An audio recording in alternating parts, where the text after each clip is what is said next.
In case I don't see ya. Good afternoon, good evening, and good night.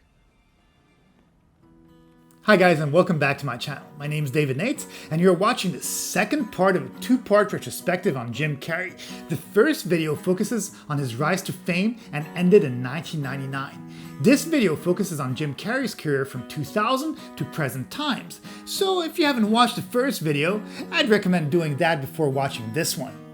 So, after tackling some more dramatic roles than his slapstick comedy movie style, Jim Carrey continued being on top of the A-list. In 2000, he went back to his comedic roots, albeit with a more adult-themed movie with Me, Myself, and Irene. This is a pretty dark comedy in which he plays a state trooper named Charlie, who has been repressing his emotions for years. As a result of this false happiness, people in his town keep on taking advantage of him. One thing leads to another until there's a boiling point where Carrey bursts out and becomes his alternate personality, Hank.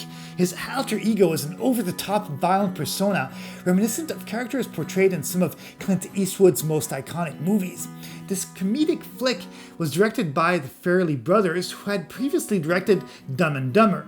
Me, Myself, and Irene was definitely developed with Jim Carrey in mind, as the Eastwood impersonation is something that Jim had been portraying for a very long time in many of his comedic skits, and even on talk shows. This movie was also starring Renee Zellweger, with whom he had a real-life relationship. This actually seems to be a sort of pattern with Jim Carrey, where he ends up dating his co-stars.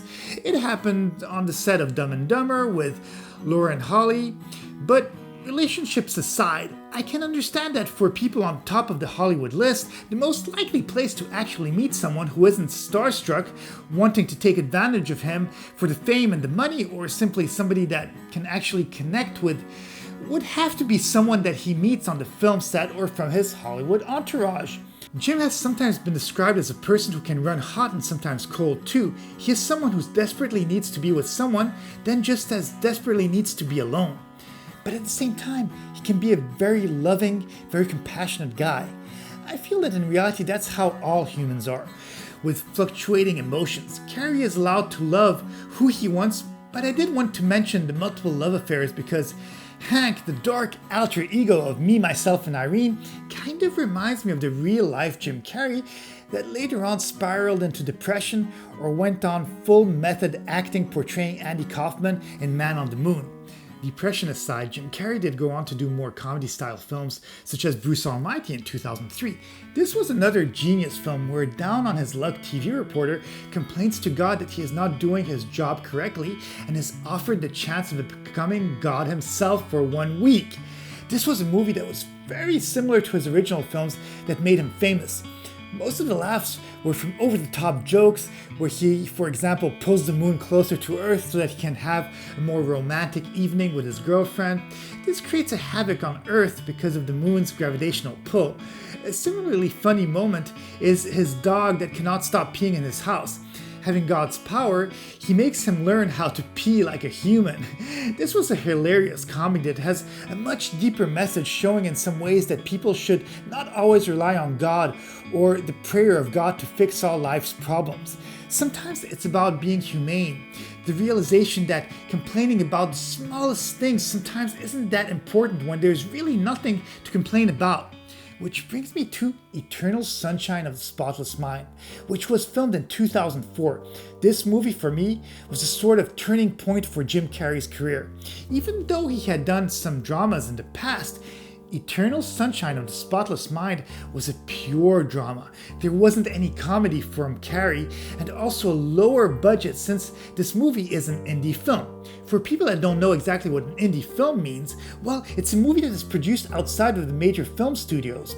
Yes, some indie films do have enormous budgets, but this one did have a $20 million budget. Nevertheless, it has a very different feel than his big studio pictures. This movie is a science fiction romantic drama where Jim Carrey plays Joel Barish, a shy, soft-spoken person, and Kate Winslet, who plays his free-spirited ex-girlfriend, Clementine, who underwent a procedure that erased her memory of Joel. Upon finding out, Joel undergoes this procedure himself. The movie sets the stage to the eternal conflict of love and relationships as the ex-couple meet by chance on a train to Rockville Center. They both feel drawn to each other despite very dissimilar personalities. Subsequently, the narrative takes place in Joel's mind where all his memories of Clementine are being erased one by one. Eternal Sunshine of the Spotless Mind has a completely non-linear narrative and goes into the psychology of love from inside the brain. Even though Carrey has made numerous laugh-out-loud movies in the past, this movie shows Carrey at his truest form. Many of his subsequent films have a sort of sadness to them, and through his interviews we can often see a deep thinker who has lived many years faking hyper states of laughter, suppressing the internal sadness. I can't say for certain how Jim Carrey is in real life, since I don't know him, but the more I delve into his interviews and research the subject, the more I see a man who is deeply scarred within. Vulnerability is relatable. People watch movies to escape reality, but sometimes it's also about finding the humane within the characters portrayed on the big screen. And yes, even after such a heartfelt movie, Carrey did go back to making more comedies, such as Lemony Snicket's A Series of Unfortunate Events, Fun with Dick and Jane, Yes Man, and he does them amazingly. He is a king amongst comedians, but I want to focus on less known movies. The Number 23 is one such movie, which was released in 2007. I'm not sure if I really like this one, but at the same time, I find it fascinatingly dark. This is an American thriller where Jim Carrey plays Walter Sparrow, an animal control officer married to a woman named Agatha who becomes obsessed with a book entitled The Number 23. After reading it, he becomes convinced that it is a mirroring of his life. His research for The Number 23 leads him to discover the murder of Laura Tollins. This movie is very dark and in some ways a strange choice for Jim Carrey, but at the same time, when you watch interviews of Jim Carrey when he says, "I'm not here," and if you look further in his philosophy, he goes deep and much deeper, speaking about reality and the power of manifestation and how it may not be necessarily true but is a construct created by humans in order to motivate themselves into creating something out of their dreams.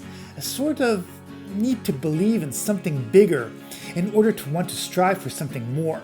His question that seems to prevail very often is, having conquered fame, money, all the power one would ever need to seek or look for, yet I'm still seeing and feeling some emptiness and a feeling of him being very lonely. This kind of thinking prevails in people close to him, such as Tom Shadyac, who directed some of his most iconic and biggest comedies such as Ace Ventura, Liar Liar, Bruce Almighty, who gave up being a big-time director, sold most of his belongings in order to live a simpler life without the need of many material things. This is why I'm not surprised that Carrey acted in the 2009 movie I Love You, Philip Morris. This one is another movie unlike what we are used to seeing Jim Carrey in. This film is a biographical black comedy drama based on the 80s-90s life story of con artist, imposter, and multiple times prison escapee Stephen J. Russell, who is played by Jim Carrey. This movie is a love story between him and Philip Morris, played and portrayed by Ewan McGregor. As mentioned, this movie is actually based on the real-life story of Jay Russell, who leaves his wife and young daughter to live as a gay man following a horrible car crash. Before being incarcerated, he finds a boyfriend, Jimmy, with which they adopt a luxurious lifestyle.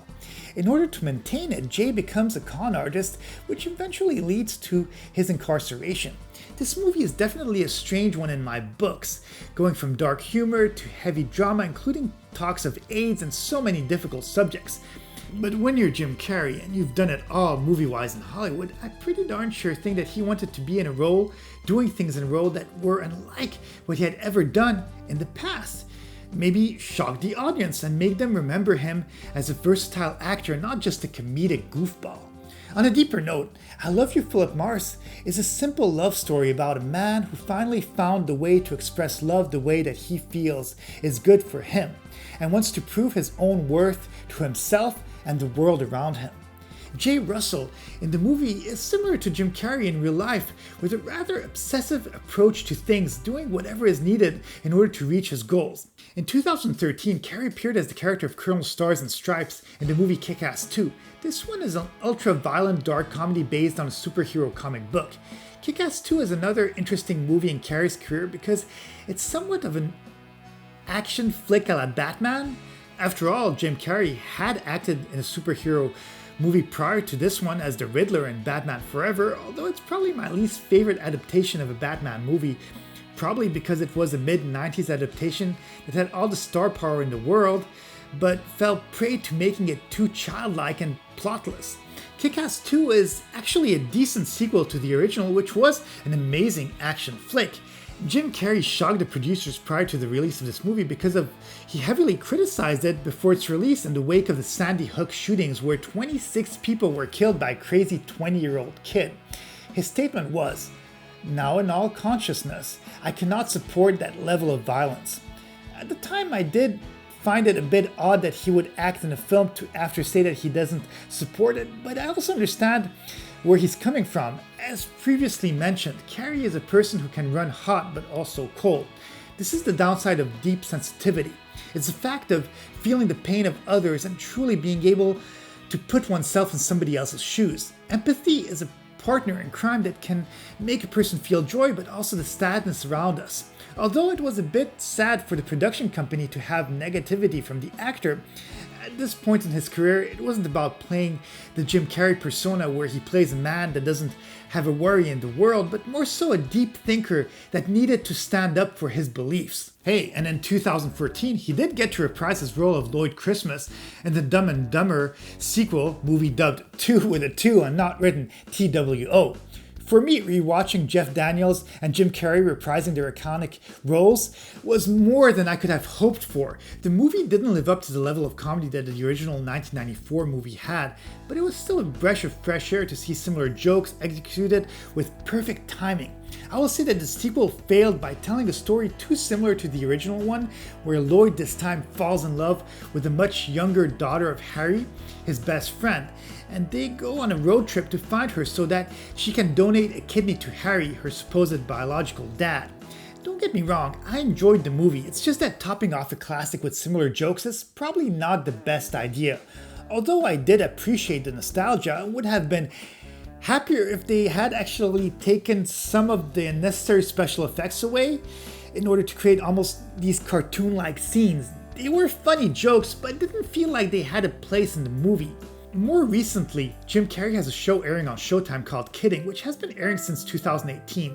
It tells the story of Jeff Pizzarello, a beloved children's television presenter, Mr. Pickles, that is appreciated by children, parents, and pretty much the whole world.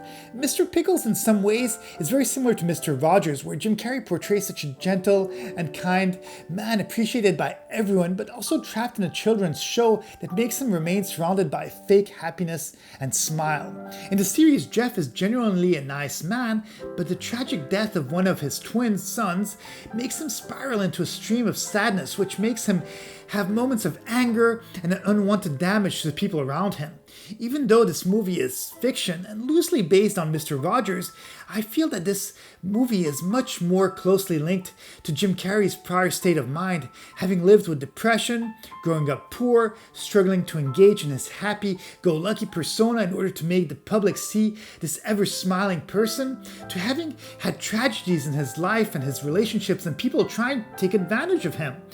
The fact that he is able to commit to such a character and create such an enjoyable show filled with drama, comedy, relatability, some singing and dancing, and just a joy to watch proves to me that Jim Carrey is and remains an entertainer.